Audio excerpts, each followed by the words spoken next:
nu ñuy waxee ci waajal weeru koor moo ëpp sax weeru koor bi ci boppam, ndax mbir moo xam ne la mooy weer wu gën a am solo ci at bi, waaye waajal bi moo ëpp solo lu ñuy def ci weer bi ci boppam. subhanallah. ngir waajal weeru koor dangeen war a tàmbali di ci xalaat bu baax nan la weer bi amee barke. mooy weeru koor, weeru alxuraan, weeru jafe-jafe yu bari ngir yonent bi sallallahu alayhi wa sallam ak saxaaba yi. mooy weeru jéggale ak xol bu rafet, wut ci yërmande yàlla ba pare baal ñeneen ñi. boo leen amul xol bu tooy balaa weeru koor bi di ñëw, nan ngeen di mën a liggéeyee ak lu nekk ci xol bi ngeen mën ci ji ay fruit buy tax ngeen dundal lu nekk ci xol bi.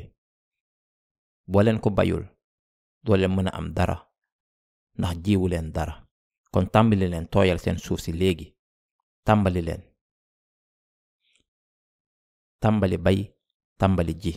bu weer bi koor bi ñëwee ngeen def ci ndox, lépp mën a màgg nekk garab bu mag. te bisu korite ñu jël ci garab bi daldi ci wax, daldi ci màggal yàlla.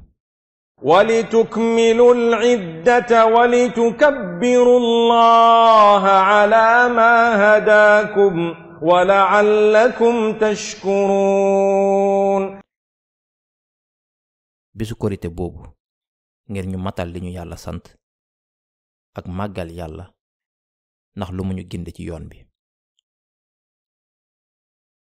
kon ñooñu di wax bisu korite takbiir, ñoo ngi màggal yàlla ndax ñoo ngi ndokkel lu tax yàlla gindi leen. tukabbiru llaha ala ma hadakum. dëggal màggaay yàlla ndax lu mu leen gindi subhanallahi rabbil alamin. maanaam ñooñu foog ni bisu korite mooy bis bu ñuy tëjee alxuraan. ñooñu ñooy ñu réer ñi. bis bu ñuy tàmbaliwaat ak boisson yu bon yi. ñooñu ñooy ñu réer ñi. bis bu ñuy tàmbaliwaat njaaloo bi, yu bon yi, bàkkaar yañ daan def, foo, caaxaan ak yeneen.